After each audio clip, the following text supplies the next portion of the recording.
نحمده ونصلي ونسلم على رسوله الكريم اما بعد فاعوذ بالله من الشيطان الرجيم بسم الله الرحمن الرحيم قال الله تبارك وتعالى ما أصاب من مصيبة إلا بإذن الله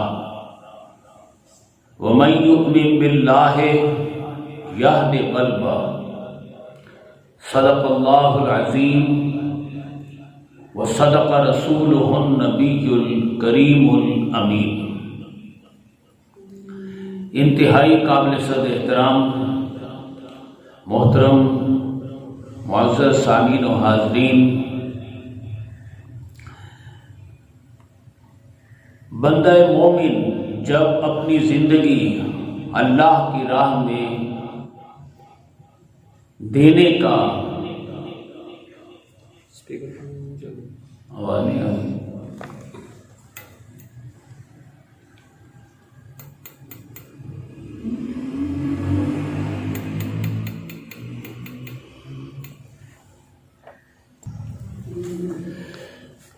بندہ مومن جب اللہ کی راہ میں جان دینے کا فیصلہ کر لیتا ہے اور عملاً اس راہ میں لگ جاتا ہے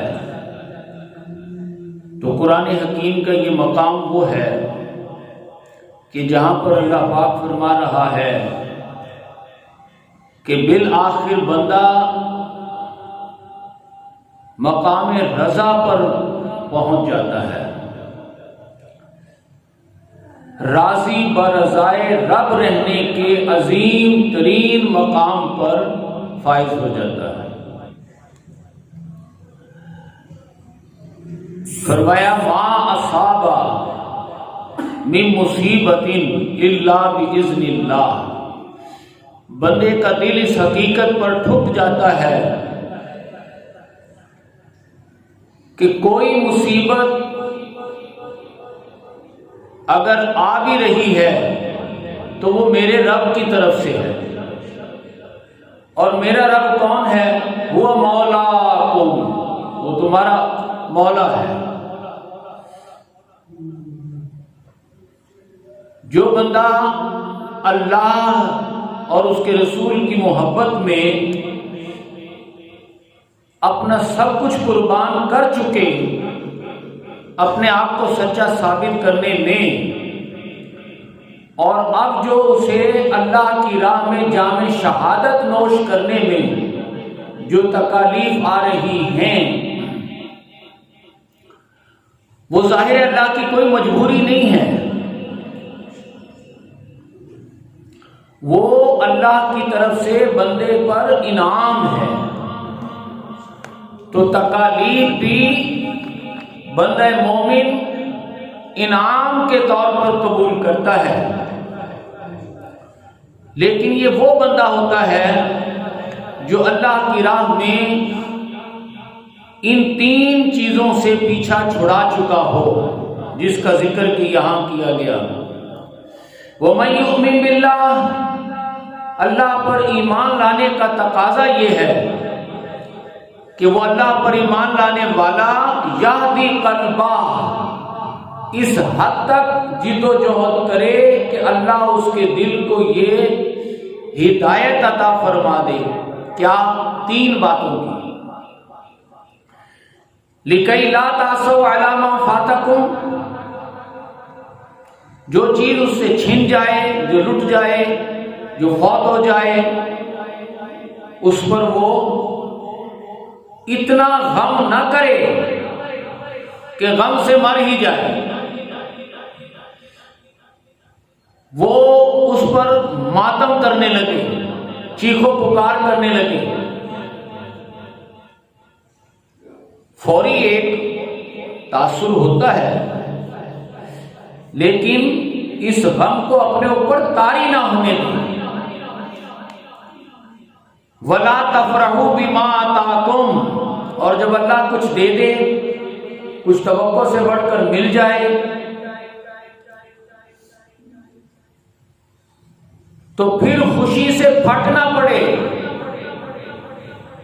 خوشی سے پھٹنے کا مطلب یہ ہے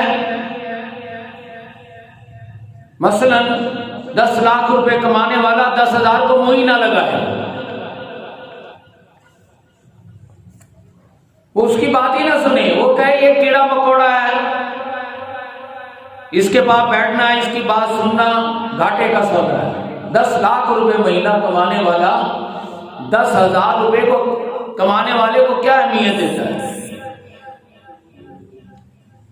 تو اس طرح لا تفرحوا بما آتاکم، اللہ تمہیں کچھ دے دے تو اس پر اتراؤ نہیں، پھٹ نہ پڑو کہ دوسروں کو گھاس ہی نہ ڈالو.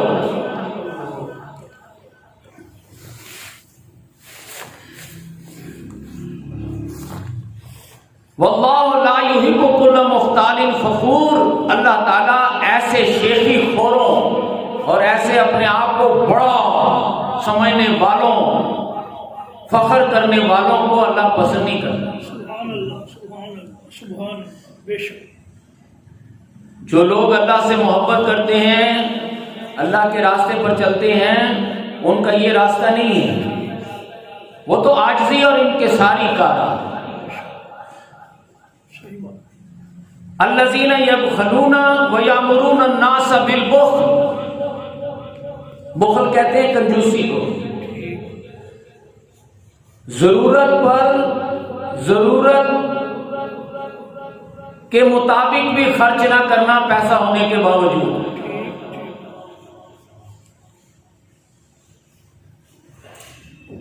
بخل کہتے ہیں کنجوسی.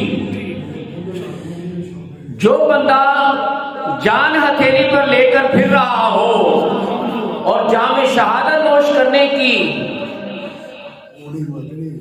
راہیں تلاش کر رہا ہو تو پھر اس کے نزدیک بخل اور کنجوسی کچھ نہیں. وہ بخل اور کنجوسی سے بہت آگے اپنی جان دینے کے چکر میں ہے. سبحان اللہ، سبحان اللہ، سبحان اللہ. اور جو بخل کرے اور کنجوسی کرے، جس کو جان پیاری ہو، جس کو مال پیارا ہو، جس کو وقت اللہ کی راہ میں دینے کی توفیق ہی نہ ہو، وَمَن يَتَوَلَّ فَإِنَّ اللَّهَ هُوَ الْغَنِيُّ الْحَمِيدُ، تو اللہ کو تو تمہارے وقت کی ضرورت نہیں.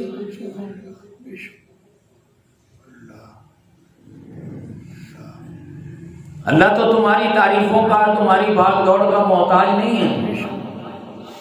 فائدہ اللہ کو نہیں پہنچتا، فائدہ اللہ کی راہ میں جان دینے والے کو پہنچتا ہے. تم جان بچا کے رکھو، مال بچا کر رکھو، کنجوسیاں کرو، اس سے نقصان کس کا ہوگا؟ قل، اے میرے پیارے محبوب، آپ انہیں بتا دیں، ان کے کان کھول دیں، ڈنکے کی چوٹ پر اس حقیقت کو سامنے لے آئیں.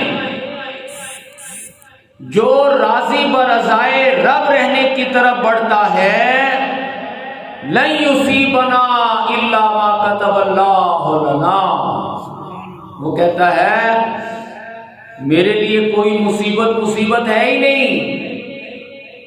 اگر تمہارے نزدیک یہ مصیبت ہے بھی تو یہ کس نے بھیجی ہے؟ اس اللہ نے جو میرا مولا ہے. وہ مولانا، جو ہمارا مولا ہے. مولا بھی کیسا؟ وَهُوَ بِكُلِّ شَيْءٍ عَلِيمٌ، میری ہر بات سے مکمل طور پر واقف ہے.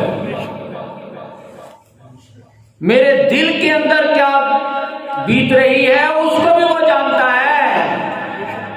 اور وہ عَلَىٰ كُلِّ شَيْءٍ قَدِيرٌ، وہ ہر چیز پر پوری قدرت رکھتا ہے. اس کے باوجود اگر کچھ آ رہا ہے تو یہ مصیبت نہیں ہے، یہ راحت ہے، یہ تحفہ ہے اللہ کی طرف سے جو مل رہا ہے. اور وَعَلَى اللَّهِ فَلْيَتَوَكَّلِ الْمُؤْمِنُونَ،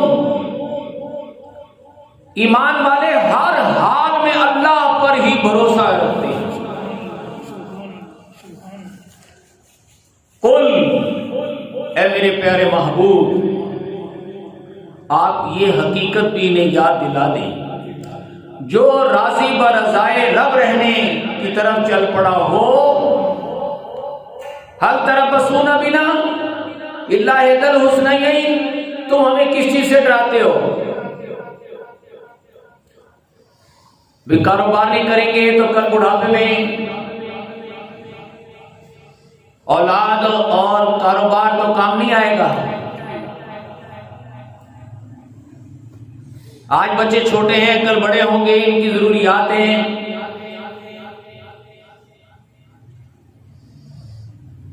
نہیں، یہاں تک کہ راضی برضائے رب رہنے والا شخص جان دینے کو سب سے بڑی کامیابی گردانتا ہے،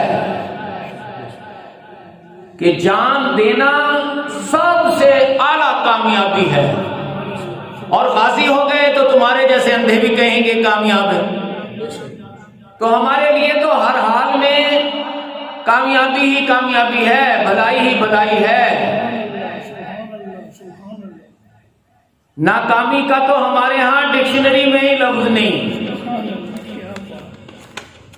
الا احدی الحسنیین، شہادت بھی سب سے بڑی کامیابی ہے۔ شہادت ہے مطلوب و مقصود مومن، نہ مال غنیمت نہ کشور کشائی۔ اور رہ گئی غازی ہونے کی بات، تو وہ تمہارے جیسے اندھے بھی سمجھتے ہیں کامیابی ہے۔ شہادت کو کامیابی تو وہی سمجھیں گے نا جن کی باطنی آنکھ کھل گئی ہو، جو حقائق پر نظر رکھتے ہوں۔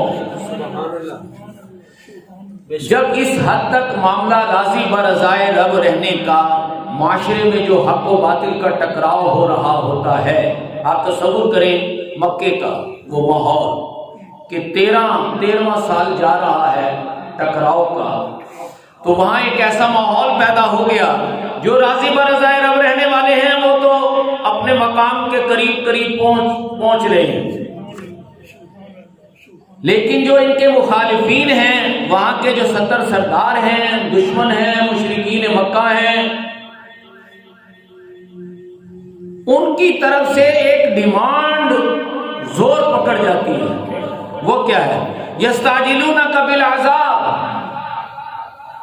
وہ کہتے ہیں دیکھو خود قرآن ہی بتا رہا ہے کہ جو لوگ اللہ والوں کو تنگ کریں تو ان پر اللہ عذاب دیتا ہے۔ 13 سال ہو گئے سنتے سنتے عذاب عذاب عذاب عذاب عذاب، لے کیوں نہیں آتے؟ ایک تو یہ ہے کہ وہ ڈریں، قرآن انہیں ڈرا رہا ہے، دیکھو تم میرے محبوب کو اور ان کے ساتھیوں پر ظلم و ستم کر رہے ہو، تم پر عذاب آئے گا، فلاں قوم پر آیا، فلاں قوم پر آیا۔ بجائے اس کے کہ ڈر پیدا ہو، جری ہو رہے ہیں کہ آ کیوں نہیں جاتا، لے کیوں نہیں آتے، ہمارے تو کان پک گئے ہیں۔ انہیں جواب دیا جا رہا ہے ان جہنم لمحیطۃ بالکافرین، اے کافرو تم جہنم میں گھیرے جا چکے ہو، گھر چکے ہو، جہنم تم پر ہر طرف سے مسلط ہو چکا ہے، صرف اس آنکھ سے دکھائی نہیں دے رہا، تھوڑا سا ذرا پردہ ہے۔ یوم یغشاہم العذاب، جب عذاب تمہارے اوپر سے بھی نیچے سے بھی، من فوقہم ومن تحت ارجلہم، اوپر سے بھی اور نیچے سے بھی تمہیں اچھی طرح اپنے اندر جکڑ لے گا، وَيَقُولُ ذُوقُوا، تو پھر تم سے کہا جائے گا لو چکھ لو اس ما کنتم تعملون، اس کیے کا مزہ جو تم کرتے رہے، جو تم ظلم و ستم کرتے رہے نا ہمارے محبوب پر، ان کے جانثاروں پر، اس کے عذاب کی جلدی تھی نا، تو وہ عذاب اب چکھ لو۔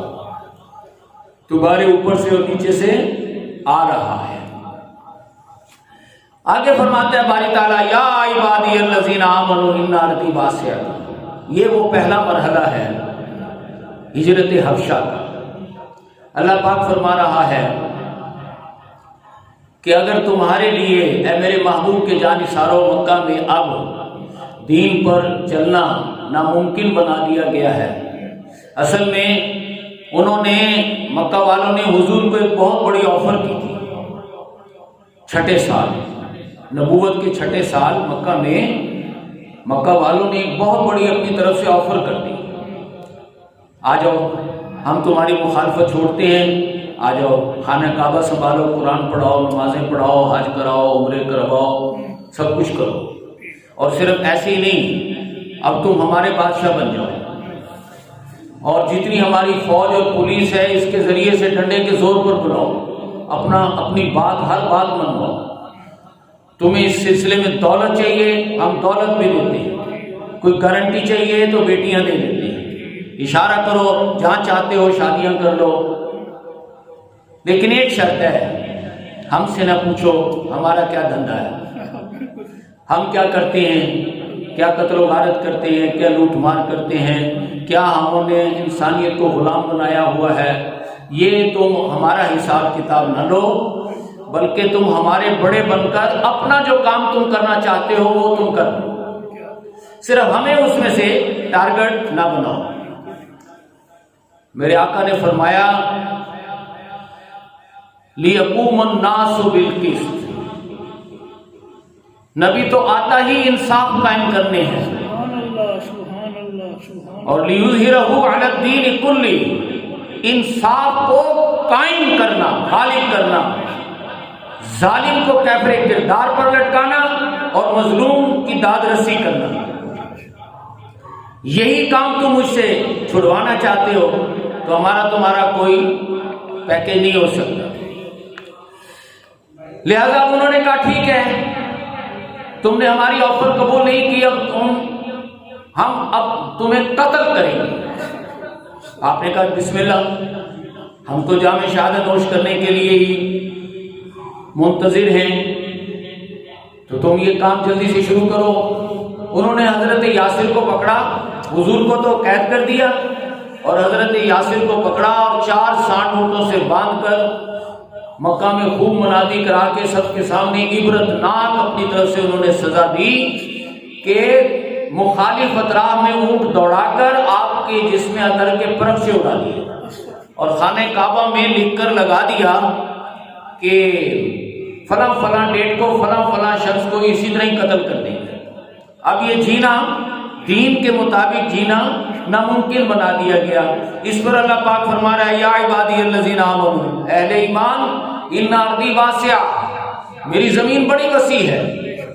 مکے میں اگر یہاں دین کے مطابق زندگی بسر کرنا ممکن نہیں رہا اور انہوں نے یہ لکھ کر لگا دیا ہے تو تم میری زمین بہت وسیع ہے، کہیں بھی نکل جاؤ، ہجرت کر جاؤ۔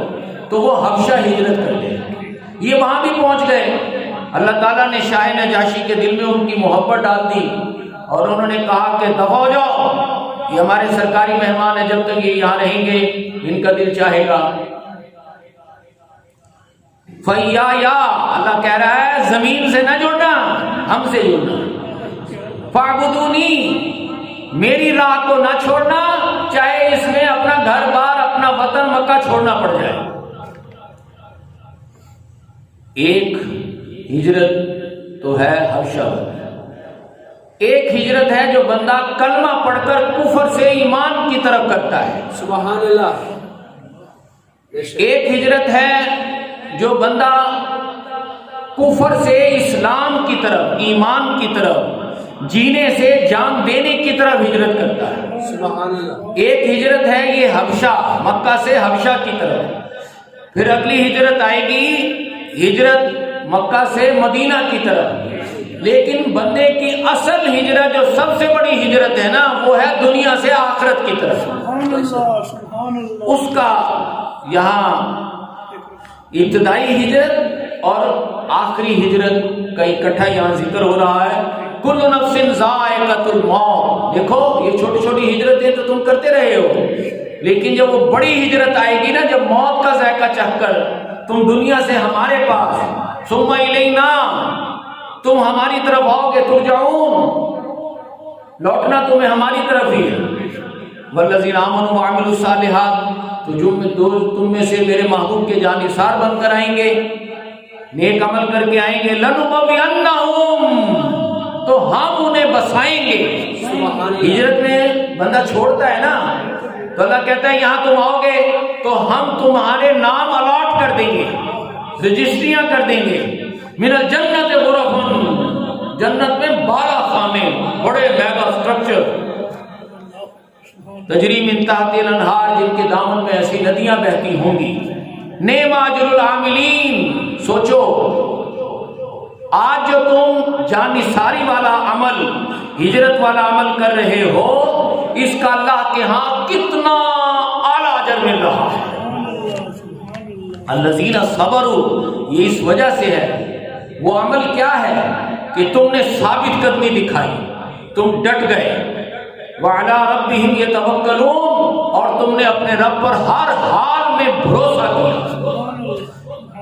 اللہ پر تکیہ، اللہ پر بھروسہ تم نے کیا، اس کے صلے میں تمہیں یہ کچھ دیا جا رہا ہے۔ اب آئی بڑی ہجرت، ایک تو ہے نا حبشہ ہجرت، ام حسب الذین یعملون السیئات، اب آیا ہجرت مدینہ کا وقت۔ صحابہ کرام حضور کے حکم کے مطابق مکہ سے مدینہ ہجرت کرنے لگے، تو مکہ والوں نے تالی پیٹ دی، آئیں یسبقونا، ہم جیت گئے اور تم ہار گئے۔ سا ما یحکمون، اللہ کہتا ہے تمہاری عقلوں پر پتھر پڑ گئے ہیں، تم غلط حکم لگا رہے ہو، تمہیں غلط فہمی ہو رہی ہے، یہ یہاں سے بھاگ نہیں رہے۔ من کان یرجو لقاء اللہ، یہ اللہ سے ملاقات کرنے جا رہے ہیں۔ سبحان اللہ، سبحان اللہ، یہ جام شہادت نوش کرنے کے لیے بدر کی طرف جا رہے ہیں، اللہ سے ملاقات، اور تمہیں یہ غلط فہمی ہو رہی ہے، جان بچا کے بھاگ رہے ہیں۔ یہ بھاگ نہیں رہے، یہ جو جان بچی ہے اسی کو تو دینے کے لیے آ رہے ہیں، اللہ سے ملاقات کرنے آ رہے ہیں۔ فإن أجل الله لآت، جو اللہ سے ملنا چاہتا ہے اللہ اس سے مل کر رہتا ہے۔ سبحان اللہ، سبحان اللہ، ایسے نہیں ہوتا کہ کوئی اللہ سے ملاقات کرنا چاہے اور اللہ کہے نہیں نہیں نہیں، سبحان اللہ، بشرطے کہ وہ اپنا سب کچھ اللہ کی راہ میں قربان کر دے، ایک جان بچی ہو اسے بھی دینے کے لیے آ جائے۔ وَهُوَ السَّمِيعُ الْعَلِيمُ، اللہ سب کی سننے والا اور سب کچھ جاننے والا ہے۔ آگے فرمایا وَمَنْ جَاهَدَ، ایک غلط فہمی تو وہ تھی جو مکہ کے کافروں کو لاحق ہو رہی تھی کہ دیکھو تم بھاگ گئے، بھگوڑے بھاگ گئے معاذ اللہ، اور ہم جیت گئے۔ تم اپنی غلط فہمی دور کرو، وہ بھاگے نہیں ہیں، وہ تو پامردی سے جان دینے گئے ہیں، مجھ سے ملاقات کرنے آ رہے ہیں۔ اور جو آ رہے ہیں ملاقات کرنے انہیں بھی یہ غلط فہمی ہو سکتی ہے، وہ بھی اپنی غلط فہمی دور کر لیں۔ وہ کیا؟ من جاہدہ، جو جہاد کر رہے ہیں، جو ہجرت کر رہے ہیں، اپنا سب کچھ قربان کر رہے ہیں، اپنی جانیں دینے کے لیے آ رہے ہیں، فإنما یجاہد لنفسہ، اللہ پر کوئی احسان نہیں کر رہے، اس کا فائدہ اللہ کو نہیں پہنچے گا، اس کا پہنچا ہے مجاہدو تمہیں پہنچے گا۔ سبحان اللہ، سبحان اللہ، جہاد کا فائدہ مجاہد کو پہنچتا ہے، جہاد کا فائدہ اللہ کو نہیں پہنچتا۔ تم بھی اپنی یہ غلط فہمی دور کر لو۔ ان اللہ، اللہ کی تو یہ شان ہے، لغنی عن العالمین، وہ تمام جہانوں سے بے نیاز ہے۔ بے شک، بے شک، سبحان اللہ، حدیث پاک میں آتا ہے تمام سمندر سیاہی اور تمام دنیا کے درخت قلم بن جائیں اور تم لکھتے چلے جاؤ، اللہ کی عظمت میں ذرہ برابر اضافہ نہیں ہوتا۔ اللہ، اور اتنے ہی جتنے زمین کے ذرے ہوں اور لوگ جتنے بھی ہوں، سب کے سب نافرمان ہو جائیں، اللہ کی عظمت میں ذرہ برابر کمی نہیں ہوتی۔ یہ اللہ کو کچھ نہیں فرق پڑتا، یہ تم بھی اپنی غلط فہمی اگر کسی کو ہو رہی ہو یا ہو جائے تو وہ اس غلط فہمی سے نکل آئے۔ والذین آمنوا وعملوا الصالحات، ہاں اللہ تعالیٰ قدردانی ضرور کرتا ہے، اللہ تعالیٰ بندے کو اجر دیتا ہے، بندے کو لازم فائدہ پہنچاتا ہے۔ جو اللہ کے لیے، اللہ کے دین کے لیے، ایمان اور کردار کے لیے سب کچھ تکلیفیں برداشت کریں گے، ہمارا ان سے پکا وعدہ ہے، پکا، لَنُكَفِّرَنَّ عَنْهُمْ سَيِّئَاتِهِمْ، ہمیں ہماری عزت کی قسم ہم لازماً تمہارے گناہوں کو معاف کر دیں گے۔ سبحان اللہ سبحان اللہ۔ وَلَنَجْزِيَنَّهُمْ، اور ہمیں ہماری عزت کی قسم لازماً ہم تمہیں جزا دیں گے، احسن الذی کانوا یعملون، اس عمل سے بہت اعلیٰ جزا جو تم کرتے رہے۔ فائدہ کس کا ہوا؟ ہجرت کرنے والے کا فائدہ ہے۔ اب اللہ پاک فرما رہا ہے یا ایھا الذین آمنوا، یہ سارا جہاد، یہ سارا قتال، یہ ساری کوشش، یہ ساری ہجرتیں کس لیے؟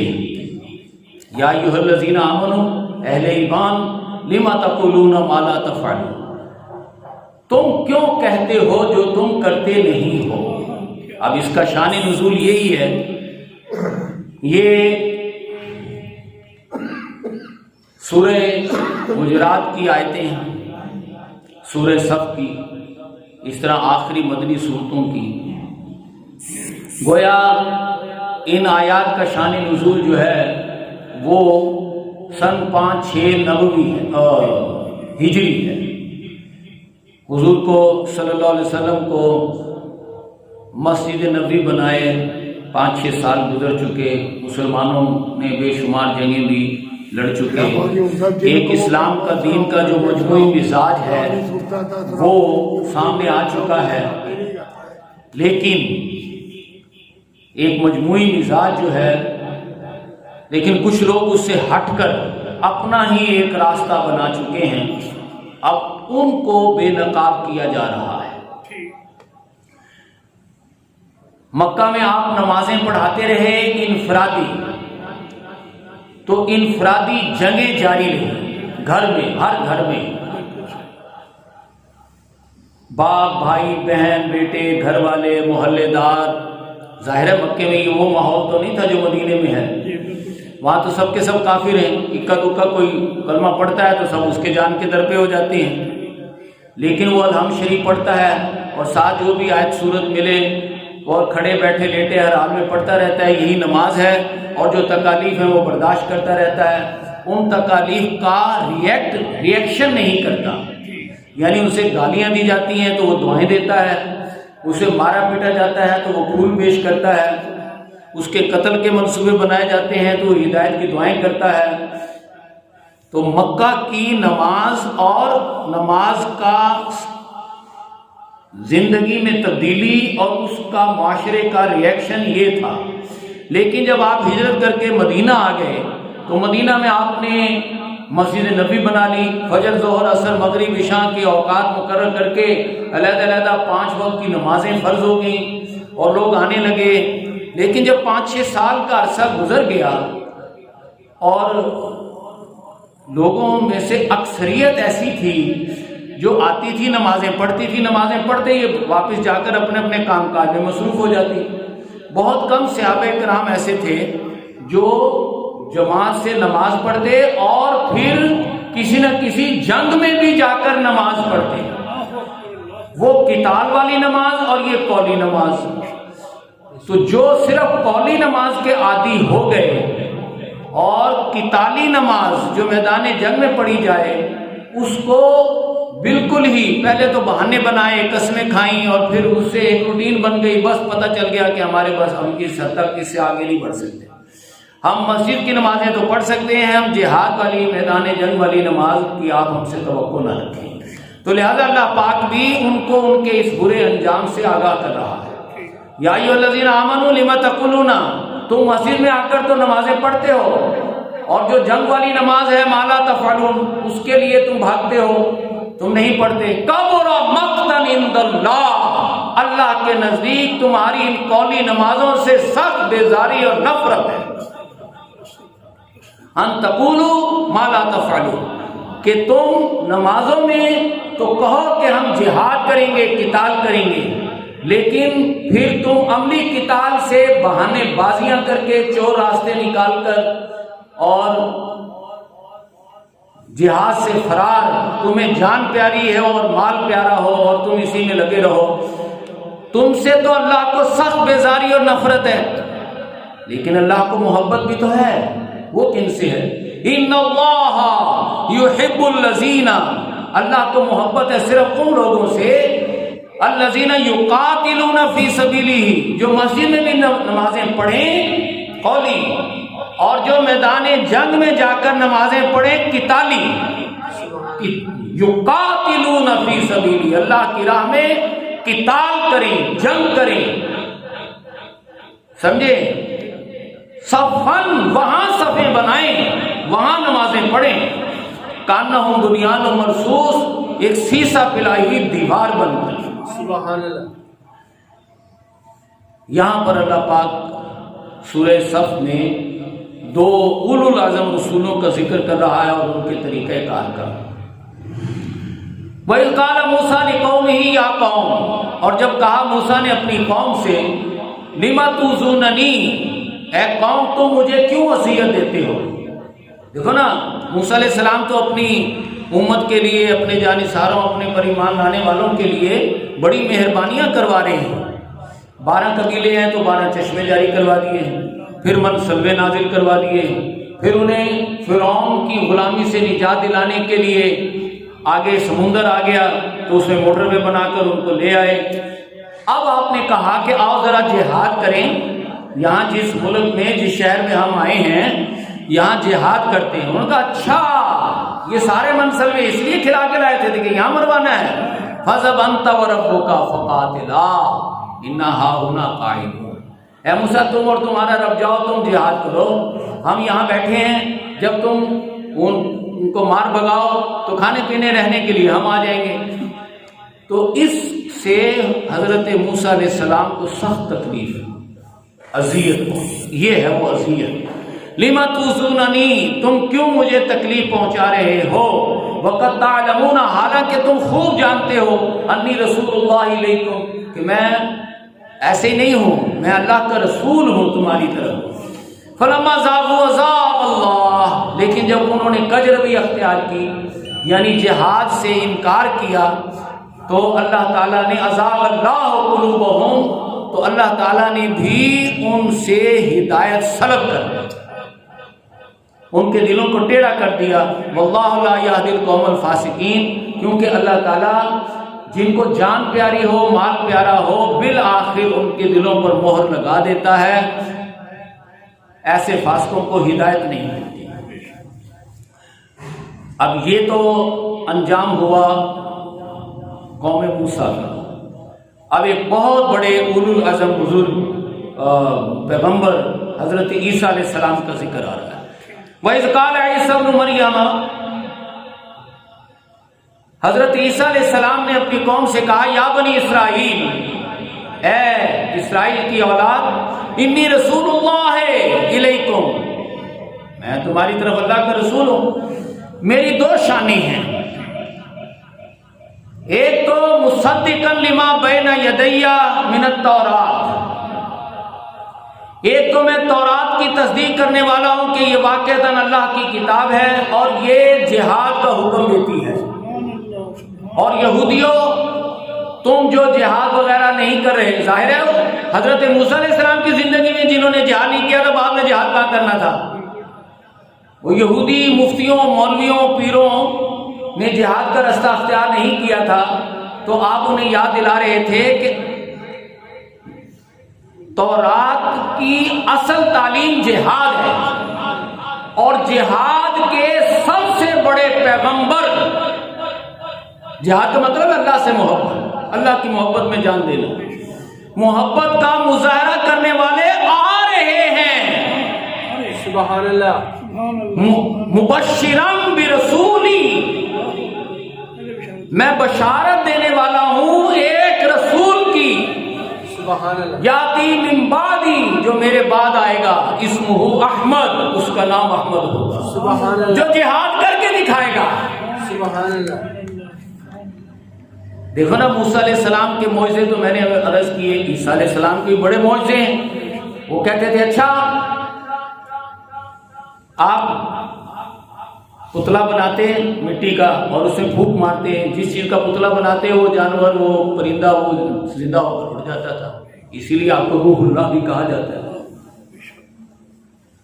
پھر آپ پوچھتے کہ ہاں بھائی، جو کچھ میں یہ دو باتیں بتا رہا ہوں یہ صحیح کہہ رہا ہوں، اس کا ثبوت تمہیں چاہیے تو کیا چاہیے؟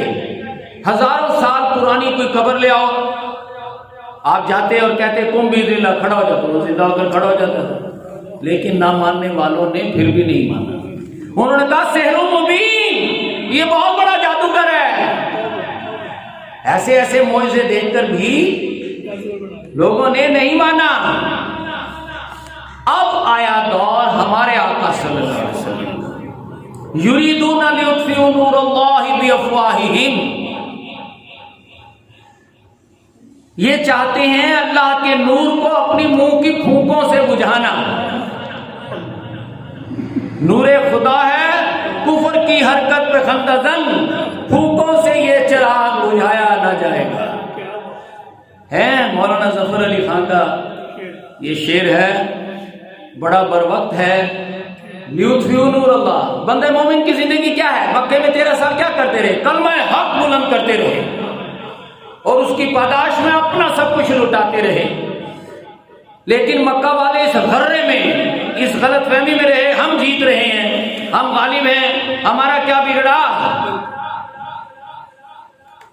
تبھی تو انہوں نے کہا نا یسبقونا، ہم جیت گئے، یہ بگوڑے بھاگ گئے۔